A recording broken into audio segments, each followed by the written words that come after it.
Good morning children. आज हम लोग हिंदी व्याकरण से पाठ 5 में संज्ञा पढ़ेंगे। ठीक है बच्चों, किताब निकालते हैं। ये संज्ञा को इंग्लिश में नाउन कहते हैं। आप लोग इंग्लिश में पढ़ते होइएगा नाउन। ठीक है बच्चों, अब हम समझते हैं संज्ञा क्या है। आप ये पहले देखिए, ये क्या है? घड़ी। ये क्या है? पेंसिल। ये है टॉफ़ी। ये है पेन। ये देखिए रबर है। ये कटर है। ये मोबाइल है। ये भागवत गीता है। ये रामायण है। ये कॉपी है। अब ये आप जितने सारे चीज़ देख रहे हैं सबका नाम है, कुछ न कुछ नाम। तो ये जितने नाम वाले शब्द हुए, सभी नाम वाले शब्द संज्ञा कहलाते हैं।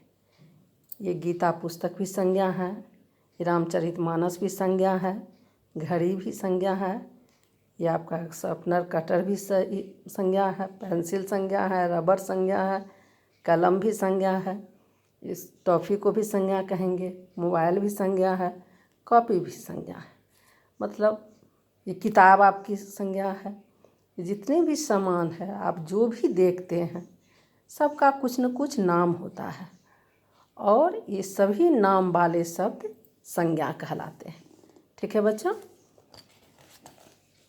तो इसको हम इस तरह कहेंगे, जो किसी भी व्यक्ति, वस्तु, स्थान और भाव को संज्ञा कहते हैं।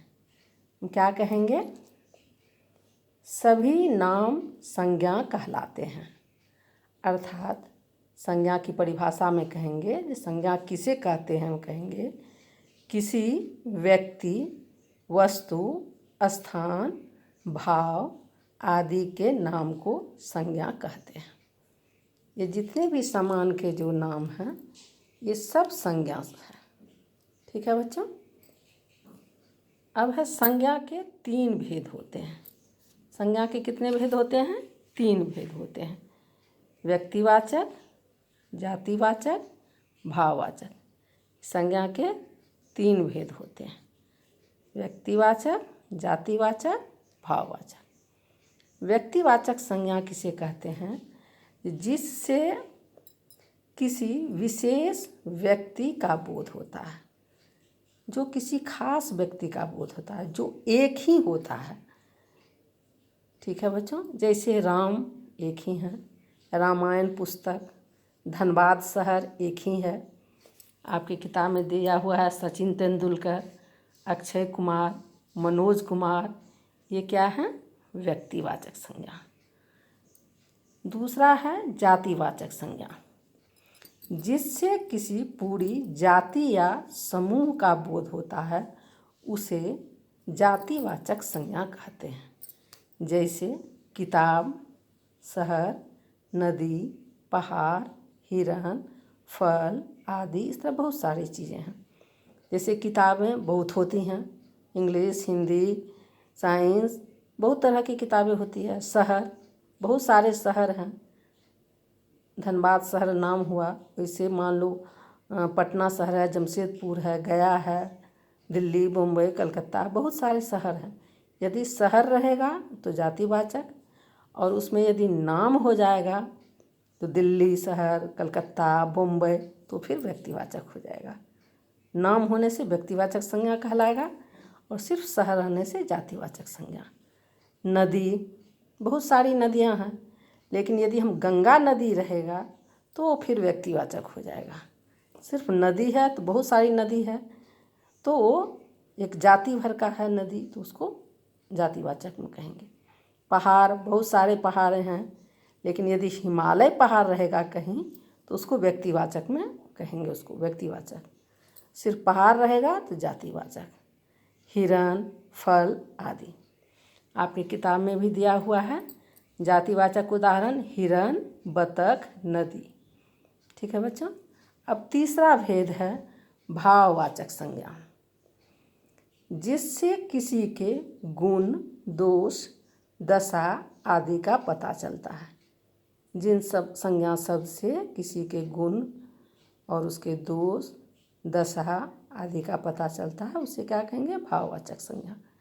जैसे बचपन, जैसे हम कहेंगे जो राजू में बचपना है, तो राजू का कैसा स्वभाव हो गया? बचपना।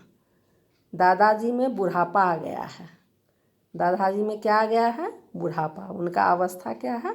बुढ़ापा। तो ये इसमें क्या पता चलता है? उसका अवस्था, दशा। तो ये हो गया भाववाचक संज्ञा। आपकी बुक में भी दिया हुआ है बचपन, बुढ़ापा, प्रसन्नता, इसी में बहुत होगा, मोटापा होगा, मिठास होगा, सुंदरता होगा, बहुत सारे इसमें उदाहरण हैं। ये भाववाचक संज्ञा हो गए। ठीक है बच्चों। अब इसी को जैसे है दिया रहेगा कुछ शब्द, जैसे तोता, गांधी जी, बुढ़ापा, मिठास, मोर, सलमान खान, इसी तरह रहेगा मान लो नरेंद्र मोदी, या रहेगा तुमको धन्यवाद, किताब, और रहेगा जो उसको संज्ञा शब्द को उचित भेद से मिलान कीजिए, चाहे उचित भेद के सामने लिखिए। तो मैं यहाँ पर सिर्फ मिलान करने वाला लिखती हूँ, बीच में तीनों भेद लिख दी हूँ, दोनों तरफ शब्द लिख दी हूँ। तो तोता क्या है? जातिवाचक। गांधी जी क्या है? व्यक्तिवाचक। बुढ़ापा क्या है? भाववाचक। सलमान क्या है? व्यक्तिवाचक। मोर क्या है? जातिवाचक। मिठास क्या है? भाववाचक। और इसी में रहेगा यदि भेद के सामने लिखो तो यहाँ व्यक्तिवाचक लिख करके डैश देके तब यहाँ लिखते गांधी जी और सलमान। ठीक है, एग्ज़ाम में जैसा आएगा वैसा आप लिखिएगा। ये एग्जाम्पल समझने के लिए दिए बच्चों। इसको आप लोग जो है हिंदी कॉपी में उतार लीजिएगा। ठीक है, इसी तरह इसको देख करके आप हिंदी कॉपी में उतार लीजिएगा और इसको बार बार पढ़िएगा ताकि आपको याद हो जाए। ठीक है बच्चों, आपकी किताब में भी यही दिया हुआ है। यहाँ पर व्यक्तिवाचक संज्ञा से किसी विशेष व्यक्ति का बोध होता है। जातिवाचक संज्ञा से किसी पूरी जाति या समूह का बोध होता है। भाववाचक संज्ञा से किसी के गुण, दोष, दशा या आदि का पता चलता है। यहाँ दिया हुआ है किसी व्यक्ति, वस्तु, स्थान, भाव आदि के नाम को संज्ञा कहते हैं। संज्ञा के 3 भेद हैं, व्यक्तिवाचक, जातिवाचक, भाववाचक। तीनों में उदाहरण दिए हुए हैं, ये तीनों के परिभाषा है। ठीक है बच्चों, यहाँ पर संक्षेप में दिया हुआ है सभी नाम संज्ञा कहलाते हैं, लेकिन संज्ञा की परिभाषा में इसको लिखना है। ठीक है, और यहाँ प्रश्न दिया हुआ है संज्ञा किसे कहते हैं, इसको किताब में पूरा कर लीजिएगा। मैं यहाँ पूरा कर दी हूँ। जो किसी व्यक्ति, वस्तु, स्थान, भाव आदि के नाम को संज्ञा कहते हैं, जैसे राम, किताब, पटना, बचपन आदि। संज्ञा के कौन कौन से भेद हैं? संज्ञा के 3 भेद हैं, व्यक्तिवाचक, जातिवाचक, भाववाचक। इन वाक्यों में संज्ञा शब्द के नीचे रेखा खींचो, रेखा में ना अंडरलाइन करना है जो कौन सब संज्ञा है।